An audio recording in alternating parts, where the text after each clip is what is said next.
Hey everybody. So we're talking about the merge, Ethereum's move to proof of stake. So I'm Ben Edgington. I am product owner of Takehome, which is our Ethereum 2 or Ethereum proof of stake client in ConsenSys. With me there is Sajida, who is product owner of Besu, which is our Ethereum 1 mainnet client, and Mikhail from Pegasus R&D, who is effectively leading the work around the merge in the community.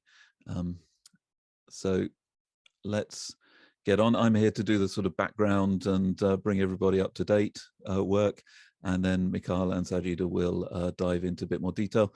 We're aiming to do maybe 30 minutes of presentation stuff and leave loads of time for questions. So please prepare lots of questions for us.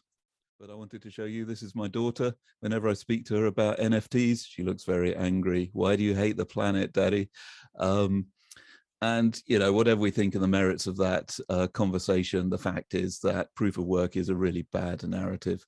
Ethereum is using, it has a carbon footprint the size of Finland's, and it's just, you know, a really bad conversation to be in. Why don't we just sidestep that? So proof of stake has been in the works for a long time on Ethereum. So here's a post by Vitalik in nearly 8 years ago now. And there was work even before that. The news I want to share today is it's happening. We have a clear and well-defined roadmap to proof of stake. It may not be the roadmap that you are familiar with. Let me just, yeah. It may not be the roadmap that you're familiar with. So things have changed.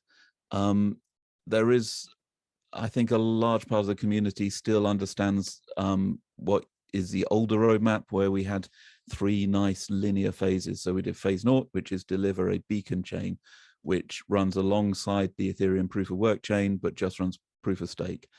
Doesn't do anything else. It just sort of, I call it proof of stake. And that's been running now for a year. So that's phase 0. Phase 0 is done. And next step was to deliver data sharding in a phase 1. And then we would have a phase 2 where we made the shards executable with all sorts of funky execution environments. And one of them would be an Ethereum 1, an EVM execution environment. And at that point, we would turn off proof of work and migrate all of the contracts and the state of Ethereum into the new proof of stake ecosystem, and we'd call it Ethereum 2. So that was the old plan. Partly one of the issues being that the gap between, you know, phase 0 and Ethereum 2 and proof of stake was potentially years. I mean, it was getting longer and longer. More recently, we have evolved that roadmap. There is increasing urgency around proof of stake. I mean, we saw in the end nothing happened, but, you know, miners were sort of flexing their muscles around EIP 1559. Got the environmental optics. There's my daughter, there's Elon Musk. I know which one is more important to me. There's the overly high issuance rate of proof of work. We're paying too much for the security that we derive from it. And in parallel with that, there's been an emergence of rollups and other L2 technologies, which mean we can now scale off chain. We don't need to build all the scaling into the base layer, into the protocol. So that's changed the whole executable shard narrative, and we're not planning to do that for the time being. That was kicked off. So there were 2 sort of seminal posts which sort of led to the roadmap pivot. One was by Vitalik, which is about a roll-up centric Ethereum roadmap. He really captured what was going on at the time and summarized it nicely. The other was by Mikhail, who is presenting in a moment, called an executable beacon chain. And it was just so clearly the right thing to do, kind of no-brainer, that everyone jumped on it, and it became the new roadmap. To explain, just give an overview of what that looks like. Instead of extending the proof of work chain out years into the future and then merging when we've done everything else, we brought the timeline for moving to proof of stake forward dramatically. So it's the next thing we're going to do before we do data sharding.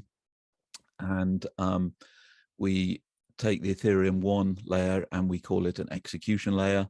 We continue with the beacon chain, we call it a ConsenSys layer, and we merge the 2 together. And then we add data sharding at the ConsenSys layer, and the whole thing is then Ethereum. Well, I still call it Ethereum 2, though that term is somewhat going out of fashion. So the take-home message is we've moved the move to proof of stake much earlier in the roadmap. Very high-level overview of what it looks like and how simple it is. There'll be more detail on this from the other two in a moment, but this is today's architecture. If you're running a beacon chain and the Ethereum mainnet, they are separate systems, very, very loosely coupled in that the beacon chain watches the Ethereum 1 chain just to see if there are any deposits. So you run an ETH1 client like Geth or Besu, you run an ETH2 client like Teku or Lighthouse, and they don't really talk to each other. The ETH1 client's unaware of the ETH2 client, and they have respective duties. So on the Ethereum 1 side, transaction gossip, block gossip, discovery. On the ETH2 side, attestation gossip, block gossip, discovery. And they each have an API. There's a well-known famous JSON RPC API on the Ethereum 1 side, and we have a sort of REST API on the ETH2 side. How does that change once we do the merge? Well, it looks nearly the same. You still run 2 clients, so you still run Besu and Teku, for example. The APIs remain the same. So you have the familiar JSON RPC API on the Ethereum execution client side, and the current REST API on the ConsenSys client side. We turn off proof of work, obviously. We also turn off block gossip on the Ethereum 1 side. That's now taken care of on the ConsenSys client side. And and we have one new API, which is for the ConsenSys client to tell the execution client what's going on. So what's the state chain? So this is, it tells the ETH1 layer what is the latest head block and so forth. And the point of this is that we don't have to build a new proof of stake client from scratch, which combines everything. We have the components already, and we're just gluing them together. So that's the one advantage. It's really quick to execute, relatively. And the second advantage is that it's almost totally transparent to existing Ethereum applications and tools. So take home from this is we have, thanks to Mikhail, we have a very simple architecture. It builds on existing components, and we can deliver it fairly quickly. When merge, about 1 Lubin. A Lubin, if you're unaware, is an optimistic reading of when things might happen. And the bottom line is we deliver it when it's ready. This is the biggest change that's ever happened or planned to happen on Ethereum. Literally billions, hundreds of billions of dollars of value are at stake in various forms. So we're not setting arbitrary deadlines. There is a readiness checklist you can see, and you'll be able to follow the links from the slides. There's lots to do. On the technical side, we feel we're almost there. We think we'll be ready to freeze the specification perhaps by February. It's already 90-something% complete. But we have a few more iterations to do on testnets. And then after that, and in parallel with that, there's just a whole slew of testing: unit tests, integration tests, stress tests, fuzz tests. We're running testnets now. We currently have devnets running, which is basically the developer teams and a few other interested parties running the various combinations of clients, running Teku with Geth, Teku with Besu, Lighthouse with Besu, and Lighthouse with Nethermind, and all the different combinations. In a week's time, we expect to have launched a public testnet that we're calling Kintsugi, that others can join using the appropriate client versions, and you'll be able to send transactions on an Ethereum proof of stake testnet. And please do. That's going to be, we'll show you in a little while some ways you can get involved with that. But the main time setter of the timeline is governance. It's just the decision making about when to press the button and say, right, we're good to go. My personal best guess, please don't quote me, is mid 2022, maybe a little earlier, but most likely a little later. And that's all I'm prepared to say on the matter. Last one from me. What are we doing in ConsenSys around this? We have Teku, which is in my team, and it's our ConsenSys client. We have Besu, which Sajida looks after.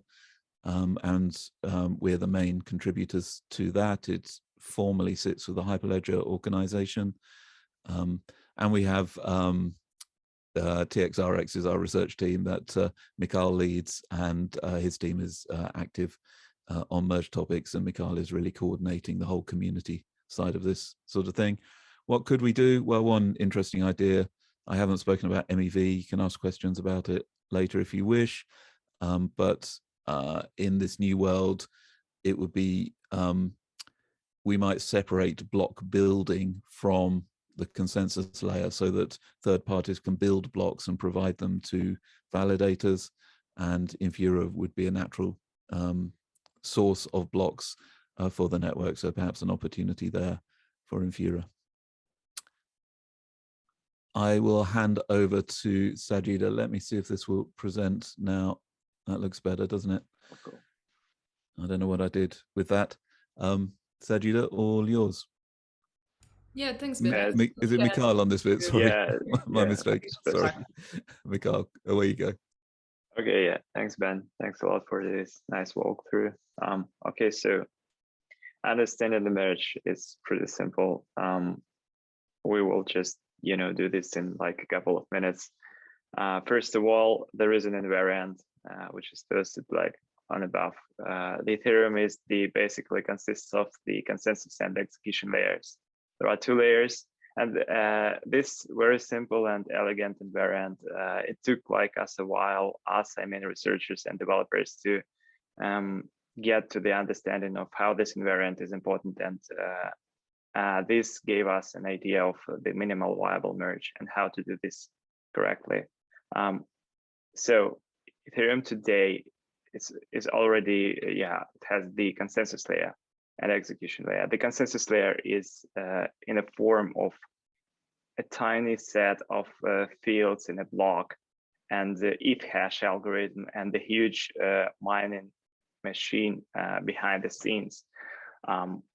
The execution layer is what we know as transactions, the Ethereum account state, the Ethereum contracts state, and blocks on the mainnet.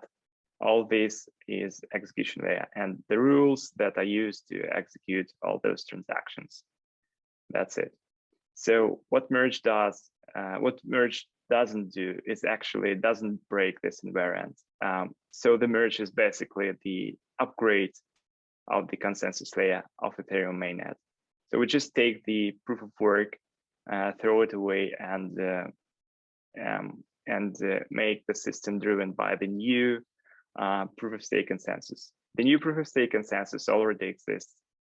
As Ben mentioned, it's been running for more than a year, and it's basically the beacon chain. And this new proof of stake consensus has like really nice properties, which are like strict block time intervals. It has it opens a way to make sharding happen, because it's possible to it becomes possible to dedicate a portion of validators in a proof of stake and make them and ask them to do different types of jobs, which makes it possible for sharding design. Also, one thing which is the cryptoeconomic finality, which is really new. We will have a notion of finalized block post merge. We'll get back to this later. So basically, the merge is taking our precious execution layer and putting this layer into the new consensus envelope. That's it. Then, here what we do, we basically, how do we merge the blockchains? We have the, currently, it's been mentioned different for multiple times. We have the beacon chain, which is a blockchain. We have the Ethereum mainnet, which is a blockchain as well. And so basically what happens, currently the beacon chain is in the consensus, comes to the consensus around itself. So you can see this missing space in the beacon block. And at some point in time, which is defined by the total difficulty that has been reached by the proof of work network, So if the proof of work network basically reached the certain amount of total difficulty, the beacon block proposers takes the responsibility over from the proof of work miners, and they start to build the execution layer blockchain as we know it today. So basically, even the form of the blockchain, the block structure, the structure of the blockchain remains unchanged. I mean, the execution layer blockchain, and it opens a way to reuse a lot of tooling that exists today, and a lot of services will have to make like little adjustments to be compatible with the post-merge Ethereum. So this is how it looks from the user perspective. Actually, this transition process is highly sophisticated behind the scenes, and it opens, and this is where the system will be in a kind of pretty vulnerable state during this transition process, and we have some risks related to that. We have kind of software bugs and design flaws risks, which are amplified by the complexity of this upgrade. But this is not something new. We have this kind of risks with every upgrade on Ethereum mainnet. But there is another type of risk, which is the miners' misbehavior around the merge. This is basically because miners will know in some advance, it probably will be a month or two, that their hardware will become useless pretty soon. And then they can start like selling their hardware, start trying to attack the network.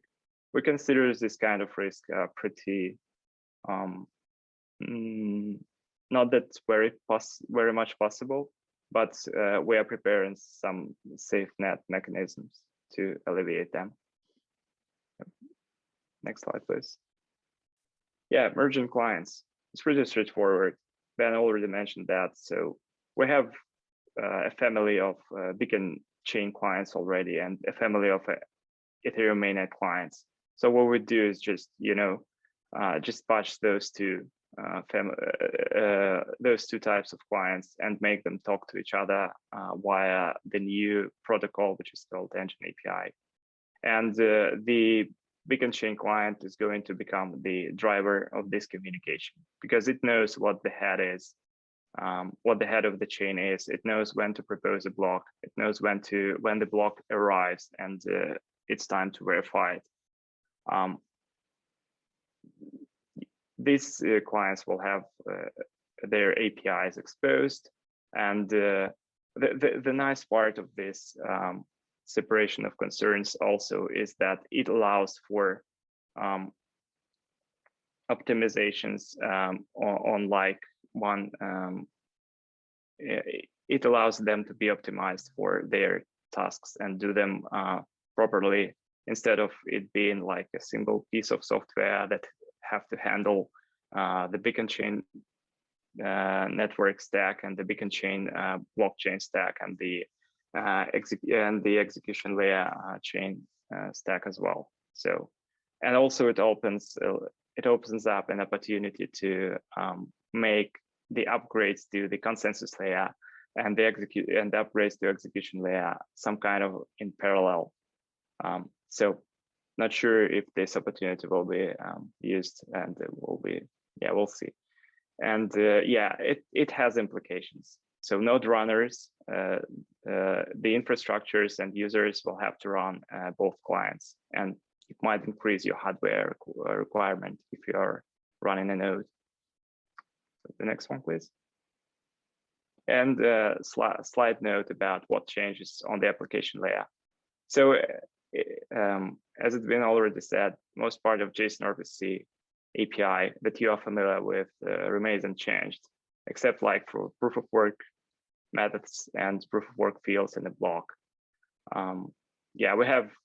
We get the 12 seconds intervals between blocks. Note that slots might be missed on the beacon chain. It's happening, pretty rare.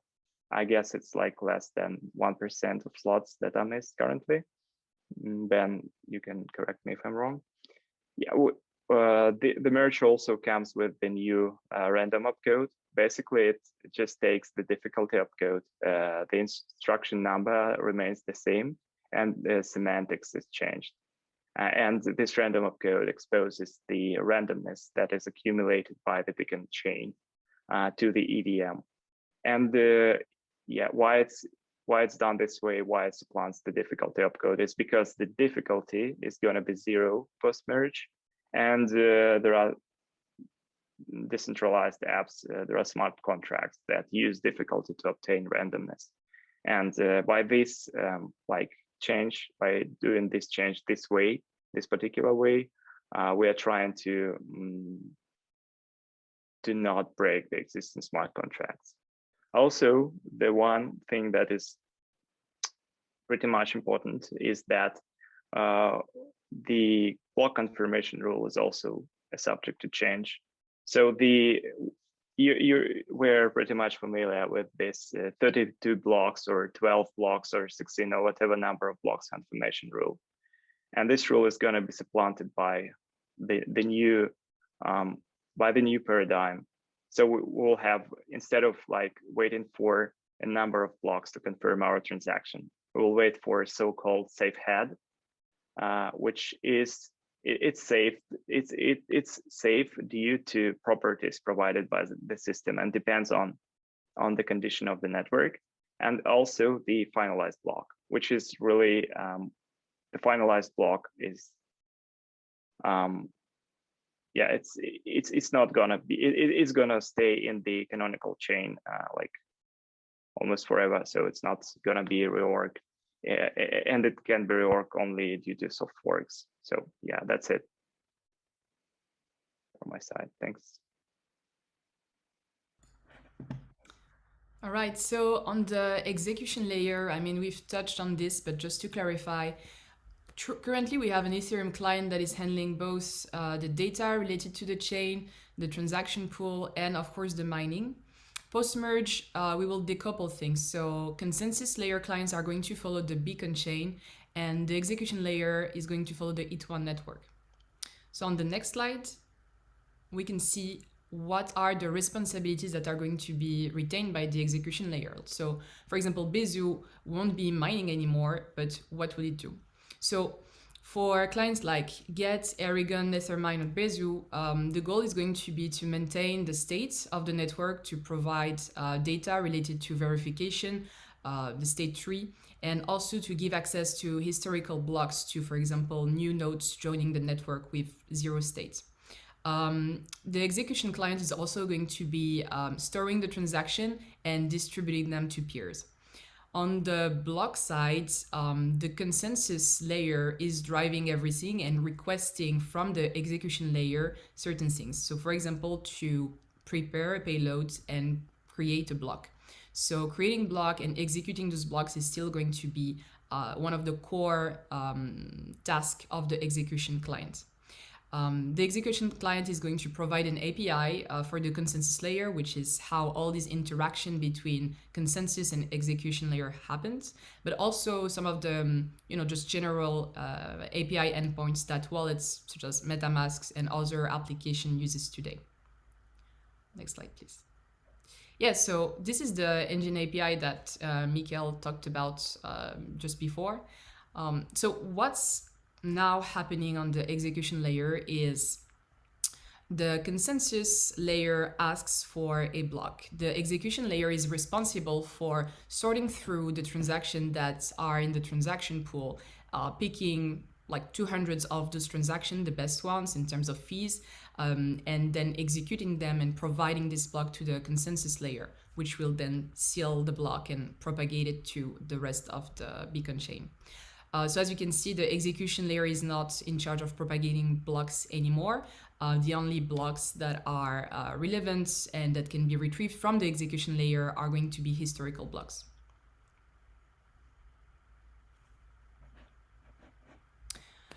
So regarding how that impacts Besu and the roadmap in general, And probably you saw that from just the schematics, things are getting much more modularized, and we're starting to have roles emerging that are not necessarily happening within one infrastructure. And this is actually better. So for Bezu, it's a monolithic client. It caters to both enterprise and mainnet. It has a lots of feature and lots of complexity. And this is going to be less and less relevant in a post-merge world, especially as we are seeing that block production can be decoupled from execution.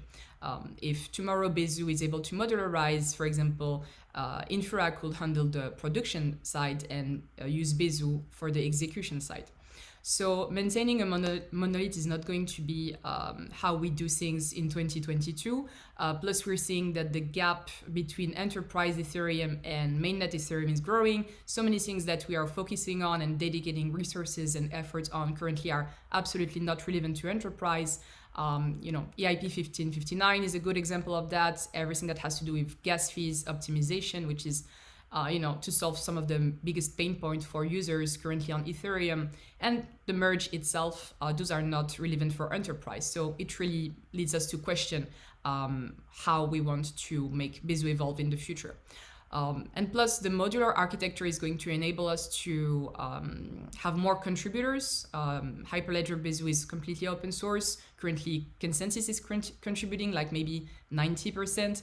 If we want to have more contributors, changing the architecture is going to be key for that. And it will also allow us to more quickly support interesting things like MEV, which, as Ben said, we can discuss more. So if you want to get ready for the merge, depending on your situation, there's a couple of things that you can do. If you already have a validator client and a beacon node, you just have to select an execution layer client. You can select Bezu, for example. You can also use Infra. If you run an E1 node, you can add a ConsenSys client to guide your execution client. So for example, Takehome. And if you don't run any node yet, well, Ben added that. Why not? Good question. We can discuss about it in the second part. So currently, most of the effort is around testing the merge. The specs are going to be frozen early next year. Testing is going to be the main goal of the next couple of months. The stakes are high and participation is welcome. So if you want to join that, a program has been put in place by Marius. So yeah, when you get the slide, you can just follow those links. We have a milestone tracker to see where the different client teams are at in terms of implementation of the specs. We have merge community call regularly. There is a link to the Ethereum Foundation calendar there. So maybe you've noticed, but some of the illustration that we used were actually from an NFT collection that was created by Danny Ryan. So if you're feeling like spending some ETH for a good cause, don't hesitate. And of course, we have the ETH2 news from Ben, which is basically where you can get all of the relevant information around this topic. Some references also, you can find more information about everything that was discussed today. And I guess, yeah, time for question. Thanks for listening.